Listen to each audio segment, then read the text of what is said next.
A Little Princess. Chapter 1. School in England. One cold winter day, a little girl and her father arrived in London. Sarah Crewe was 7 years old, and she had long black hair and green eyes. She sat in the cab next to her father and looked out of the window at the tall houses and the dark sky. "What are you thinking about, Sarah?" Mr. Crewe asked. "You are very quiet." He put his arm round his daughter.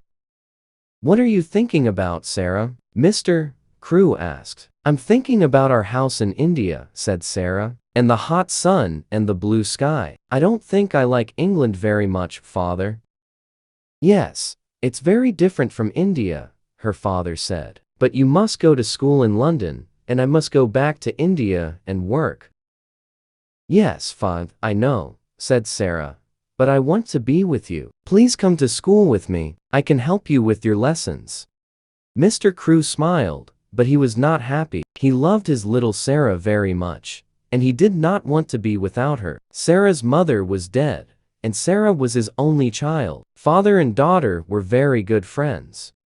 Soon, they arrived at Miss Minchin's school for girls and went into the big house. Miss Minchin was a tall woman in a black dress. She looked at Sarah and then gave a very big smile.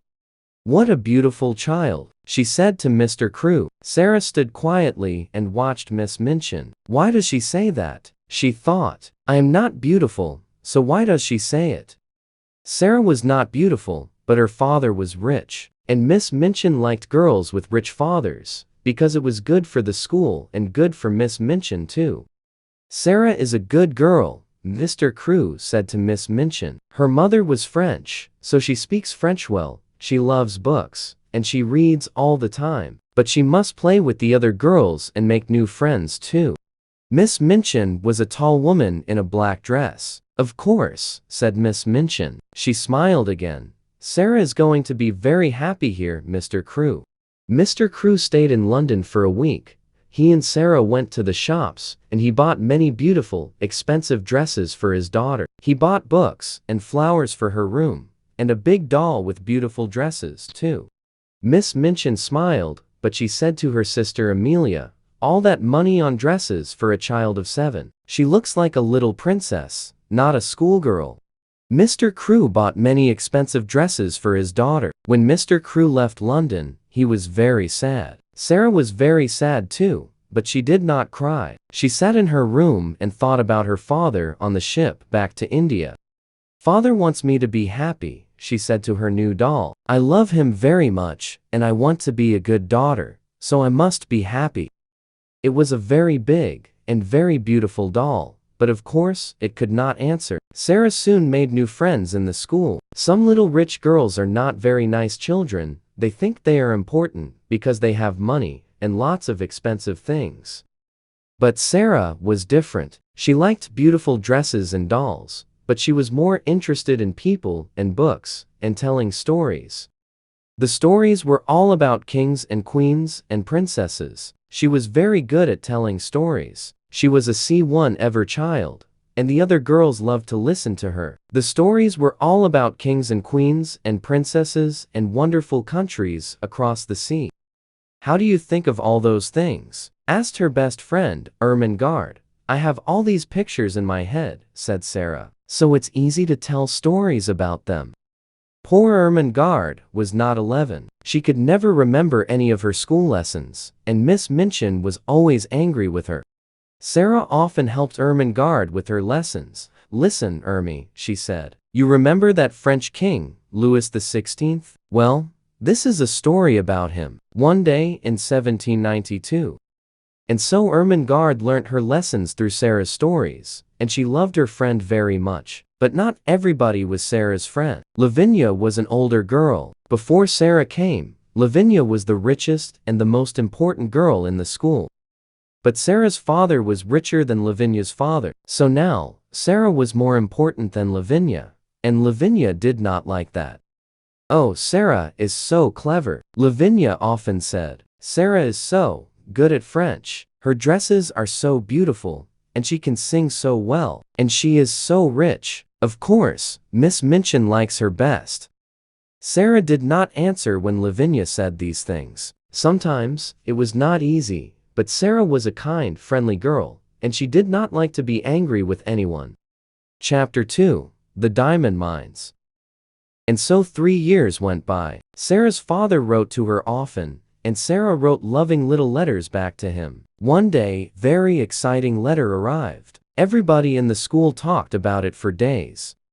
"My friend," wrote Mr. Crew, "has some mines in northern India, and a month ago his workers found diamonds there. There are thousands of diamonds in these mines. These mines, but it is expensive work to get them out. My friend needs my help." So, little Mrs. This was Mr. Crew's special name for Sarah. "I am putting all my money into my friend's diamond mines, and one day, you and I are going to be very rich." Sarah was not interested in money, but a story about diamond mines in India was exciting. Nearly everybody was very pleased for Sarah, but not Lavinia, of course. "Huh," she said, "my mother has a diamond. Lots of people have diamonds. What's so interesting about diamond mines?" "But there are thousands of diamonds in these mines," said Ermengarde. "Perhaps millions of them." Lavinia laughed. "Is Sarah going to wear diamonds in her hair at breakfast then? Or is it Princess Sarah now?" Sarah's face went red. She looked at Lavinia angrily, but said quietly, "Some people call me Princess. I know that. But princesses don't get angry or say unkind things, so I'm not going to say anything to you, Lavinia." "To me, you are a princess," Ermengarde said to Sarah later, "and you always look like a princess, in your beautiful dresses." Sarah was a princess to another girl too. This was Becky. She was a servant in Miss Minchin's school, and she was only 14 years old, but she worked all day and sometimes half the night.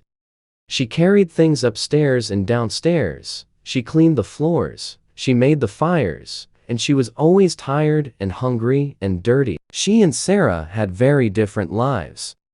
But one day, Sarah came into her bedroom, and there was Becky, sleeping in a chair. "Oh, you poor thing," Sarah said. Then Becky opened her eyes and saw Sarah. She got up at once. "Oh, miss," she said. "I'm very sorry, miss. I just sat down for a minute, and don't be afraid," said Sarah. She gave Becky a friendly smile. "You were tired, that's all." Are you going to tell Miss Minchin?" asked Becky. She began to move to the door. "Of course not," said Sarah. "Please don't run away. Sit down again for a minute. You look so tired." "Oh, miss, I can't," Becky said. "You're very kind, miss, but Miss Minchin, please," said Sarah. She took Becky's hand. "You're only a little girl like me. Let's be friends." And so, Becky sat down again, and soon she and Sarah were friends. Nobody knew about this, of course. Rich little girls at Miss Minchin's school did not make friends with servant girls, and it was a wonderful thing for Becky. Nearly every day she and Sarah met in Sarah's bedroom, just for 5 or 10 minutes. Becky was always hungry, and Sarah often bought nice things for her to eat. They sat and talked, and sometimes Sarah told Becky some of her stories. Becky loved that.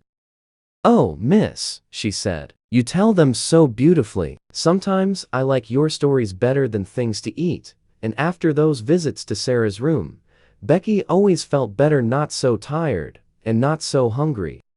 Some months later, Sarah had her 11th birthday. Lessons stopped for the afternoon, and there was a big party for all the girls in the school. Everybody at Sarah's party was very happy. "This party is expensive for us," Miss Minchin said to her sister Amelia, "but it looks good for the school."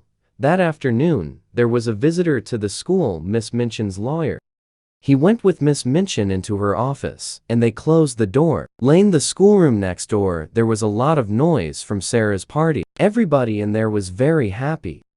But in the office, Miss Minchin was not happy. She looked at the lawyer angrily. "What are you saying? Mr. Crew has no money? What about the diamond mines?" "There are no diamond mines," said the lawyer. "Well, there are mines, but there are no diamonds in them." "But Mr. Crew's good friend," began Miss Minchin. "Mr. Crew's good friend," said the lawyer, "ran away with all Mr. Crew's money. Ralph Crew was ill with a fever, and when he heard about this, he got worse. A week later, he was dead. Dead, cried Miss Minchin. But what about his daughter Sarah? And this expensive birthday party? Sarah Crewe has no money, said the lawyer. Not a penny in the world, Miss Minchin. Not a penny. She must leave my school at once, Miss Minchin said angrily. She must go this afternoon. Where? Said the lawyer. Out into the streets? An 11-year-old girl? That's not going to look very good for your school, Miss Minchin. Miss Minchin's face went red. You can't put her out in the streets, said the lawyer. He stood up. But perhaps she can work for you. The lawyer left, and Miss Minchin called her sister Amelia. Bring Sarah Crewe here at once, she said.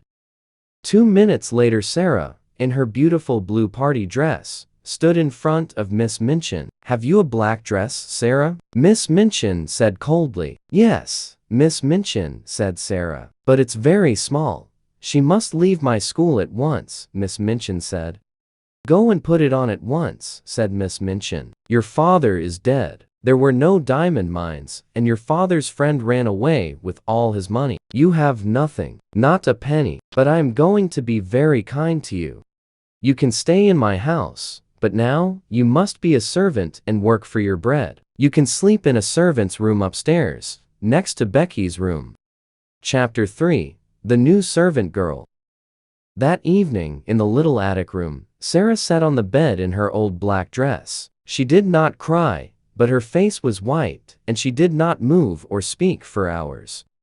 Late at night, the door opened quietly, and Becky looked in. Her eyes were red from crying. Oh, miss, she said. All the servants are talking about it. I'm so sorry, so sorry. She looked at Sarah's white face, and began to cry again. Then she ran to Sarah, and took her hand. At last, Sarah moved. Slowly, she turned her head and looked at Becky. Oh, Becky, she said. And that was all. Becky ran to Sarah, and took her hand. That first night in the attic was very long. Sarah did not sleep. Father is dead, she whispered, again and again. Father is dead. I'm never going to see him again. The next morning Sarah's new life began. She learnt to clean floors and to make fires. She ran upstairs and downstairs, and she worked in the kitchen.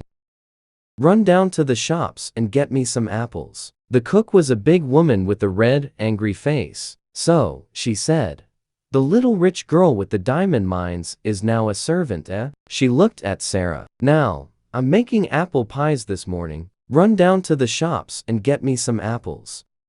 And be quick. So Sarah ran to the shops and carried a big bag of apples back to the house. Then she cleaned the kitchen floor and carried hot water up to all the bedrooms.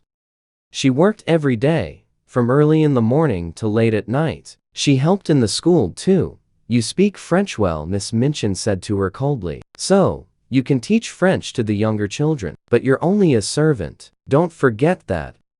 The first months of Sarah's new life were very hard. She was always tired and hungry, but she never cried. At night, in her little attic, she thought about her father dead in India all those miles away. I must be brave, she said. Father always wanted me to be brave. And I have a bed to sleep in, and something to eat every day. Lots of people don't have that. At first Sarah's only friend was Becky. Every day Becky came into Sarah's room. They did not talk much, but it helped Sarah a lot to see Becky's friendly, smiling face. The girls in the school were sorry for Sarah, but Sarah was a servant now, and they could not be friendly with the servant. Lavinia, of course, was pleased. Never liked Sarah Crewe, she told her friends. And I was right about the diamonds, there weren't any. Ermengarde was very unhappy. When she saw Sarah in the school, Sarah walked past her and did not speak. Poor Ermengarde loved Sarah and wanted to be friendly, but she was not clever, and she did not understand. What are you doing here? Said Sarah one morning, very early. She got quietly out of bed, went upstairs to the attics, and opened Sarah's door. Ermengarde, Sarah said. What are you doing here? Ermengarde began to cry. Oh, Sarah, please tell me. What is the matter? Why don't you like me now? I do like you, Sarah said. Of course, I do. But, you see, Everything is different now. Miss Minchin does not want to talk to the girls. Most of them don't want to talk to me. But I'm your friend, cried Ermengarde. I'm always going to be your friend, and nobody can stop me. Sarah took Ermengarde's hands. She suddenly felt very happy. Perhaps she cried a little too. Who can say? There was only one chair, so the two friends sat on the bed. Ermengarde looked round the attic. Oh, Sarah, how can you live in this room? It's so cold and dirty. Watch, Sarah said. It's not so bad, said Sarah. And I've got lots of friends. There's Becky in the next room, and come and see. She moved the table under the window, and then she and Ermengarde stood on it and looked out of the window, over the roofs of the houses.